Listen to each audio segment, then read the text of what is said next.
Welcome to Film and Page. I'm Dominic, and in this video I'm going to be talking about the novella The Cycle of the Werewolf, originally published in November of 1983 by Land of Enchantment and written by Stephen King, with illustrations by Bernie Wrightson. Original edition page length 127 pages. In this video we'll be looking at the Gallery 13 edition, published in August of 2019, also 127 pages in length.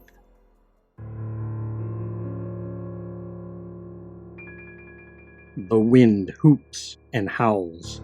The screams begin. Something inhuman has come to Tarker Mills, as unseen as the full moon riding the night sky high above.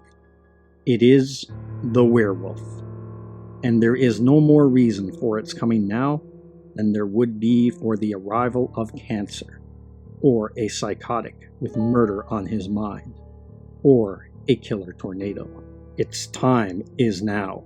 Its place is here in this little Maine town where baked bean church suppers are a weekly event, where small boys and girls still bring apples to their teachers, where the nature outings of the Senior Citizens Club are religiously reported in the weekly paper. Next week, there will be news of a darker variety. Outside, its tracks begin to fill up with snow, and the shriek of the wind seems savage with pleasure. There is nothing of God or light in that heartless sound. It is all black winter and dark ice. The cycle of the werewolf has begun.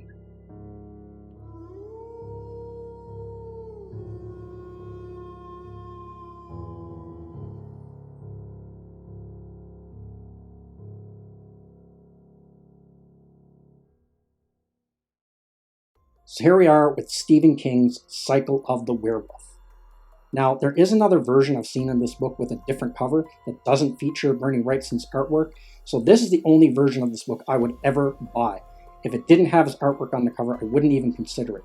Bernie Wrightson's artwork is just as important to this book as Stephen King's words, but it has some really amazing illustrations in it that we'll take a look at here. So the cover is just awesome.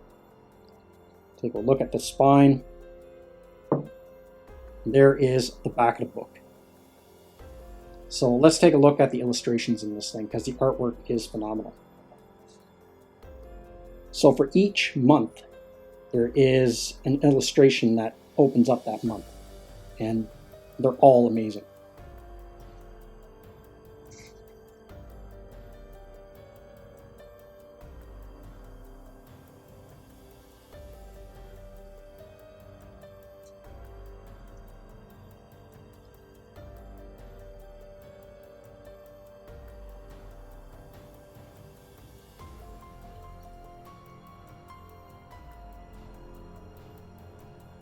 Not only that, there are color illustrations and then these smaller ones that end off chapters.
This here illustration, that one is my absolute favorite in the book.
This here is another one I really like.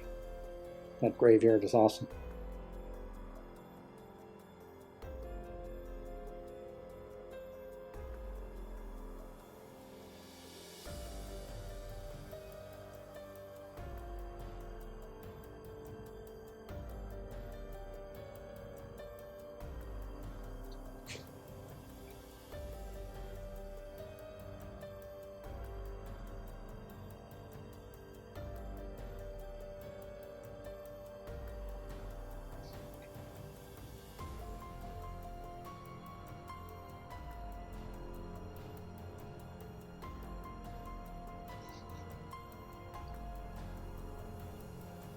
That is the artwork in Cycle of a Werewolf.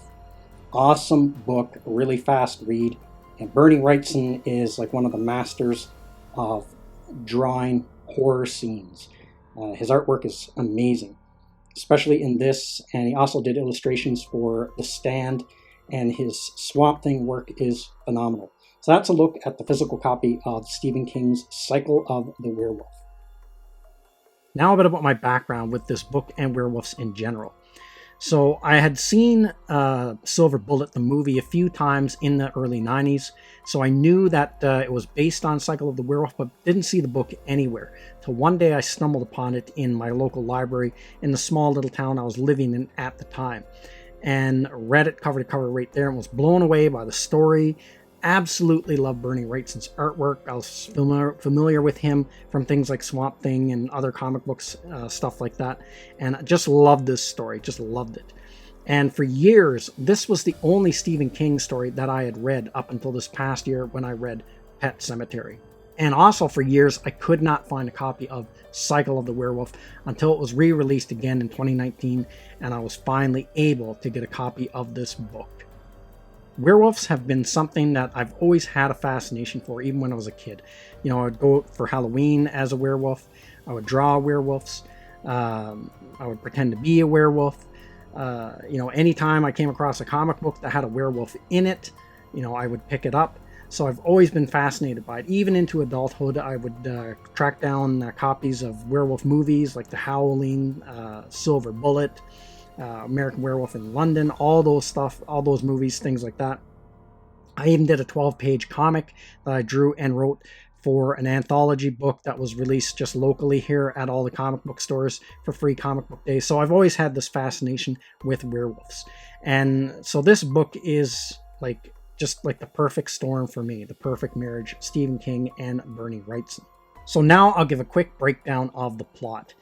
Before I get into my spoiler-free review. Now, there might be some mild spoilers in here, and then after that, I'll talk into more detail about the book where there will be some spoilers, and I'll give a spoiler warning then. Now I'll give a quick breakdown of the plot before I get into my spoiler-free review, and then when I talk more details about the book, I'll give the heads up when I'm going into that. The story takes place in Maine, like most of Stephen King's stories, in a small town called Tarker Mills. This usually quiet, average American small town has that quiet shattered one cold and stormy January night when Arnie Westrom, a flagman for the GS&WM Railroad, is murdered by something truly horrifying. Then each month after that, a new murder is done on the night of a full moon. The town folk are becoming panicked and rumors start to fly that this may not be the work of a crazy serial killer, but a supernatural being. Only one person survives an attack on one full moon night in July.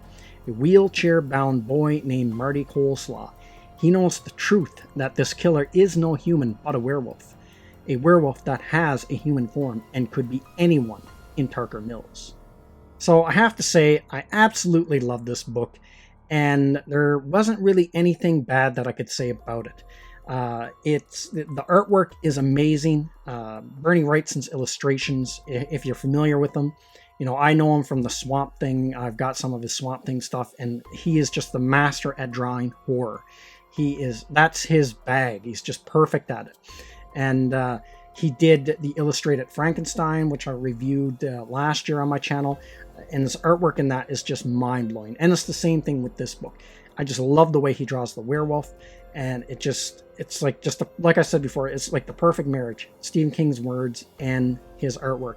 He's also did illustrations for The Stand as well. So this is not the first time him and Stephen King have teamed up together. Now, the one thing I love about this book is its size, which it's very short. You can read it in 1 to 2 sittings, and that gives it a high rereadability in my opinion. So, you know, if you read a book and you think it's okay, but it's like 600 pages, the chances of you rereading it again is very low. But where this is so short and digestible, you know, I could see myself rereading this like every Halloween now that I've got a copy of it. Things like that. So that's the other thing I really like about it. And for its length, it's such a good story for the size. So I think if you're a Stephen King fan and you're a Bernie Wrightson fan and you're a comic book fan, combined with being a werewolf fan, this is like a must-have. So this book was a must-have for me. So now I'll talk more details about the book. So now I'm going to go into more spoilers. So spoiler warning right here. So some of the things I liked about this story, and there's lots in here. Right away, it's got a werewolf in it, and I love the way the werewolf is drawn in this story. You know, it seems like there is so much media out there dedicated to vampires. There's so many novels and so many movies. Not so much werewolves, unfortunately. I mean, there is lots out there, but not like vampires. There is a bigger fascination for vampires than there is werewolves, for sure. So I'm glad that this exists. I love this book. And I love the length of it, as I said before. It'll make the rereadability of this very high. I could see myself rereading this more than once. Well, this was my second time reading it for this video. You know, I read it the first time years ago, but I can see myself rereading this again multiple times now that I actually have a copy of it. And like I said before, I absolutely love the artwork. The artwork in this is amazing. And as for some of the story points, now this here is going to be a big spoiler. But I really like the idea in this story that Stephen King made the werewolf a priest or pastor in this case, or preacher, whatever you want to call it. I thought that was very interesting, especially in the time period that this book was written. And what made me think of this is I grew up in Newfoundland, in Canada, during the 80s. And during that time, there was a lot of stories that were coming out about Catholic priests in Newfoundland. And there was also a huge scandal with a Catholic-run orphanage that a lot of people who were adults in the 80s but were children during when this whole orphanage was operational, and they were coming forward. And so all these holy men that were being trusted by the public, you know, it turned out that they were actually predators. Now, not the same kind of predator that's in the story, obviously, but you know what I mean. So I'm wondering if that had any kind of... And it wasn't just Newfoundland. This was like all over the place. So I'm curious if that had any influence on Stephen King making the preacher or the pastor in this story the werewolf. And the thing about it that is interesting, that when all this stuff was going on, so many people took these Catholic priests' side and couldn't accept this, and there was like huge cover-ups, and you know, it was nobody would have expected this, or no one suspected them, because they had this virtuous face that nobody would just buy into it, nobody would believe it. It's a very, very strange thing, and you see this in the story where no one suspects this priest, nobody, or this pastor, that he's the killer and he's the werewolf. They always think it's a vagrant, or it's someone who outwardly looks more suspicious than what a pastor or a trusted member of the community would. So I thought that was very fascinating that Stephen King made the werewolf pastor. And I actually really liked that. And the character of Marty I thought was really good. Even though it's such a small book and a small story, he does such a good job of making Marty feel like a fully fleshed out character. And you really get a feel for who he is and what he's into and things like that. Not only that, I love the small town setting of this story. It's perfect for a werewolf story. It's just, I don't know, really relatable, for me anyway, because I spent a lot of years living in a small town that was very much like the one talked about in this book. You kind of have the same kind of, these small towns always have like these certain universal characters in them that when you read a story about a small town, you can really identify with it. because a lot of characters that are mentioned in that small town, you know people like that in the town that you live in. So awesome, awesome setting for a horror story. Now, I have to be honest, as for things I didn't like, I really had to think hard for things I didn't like about this book.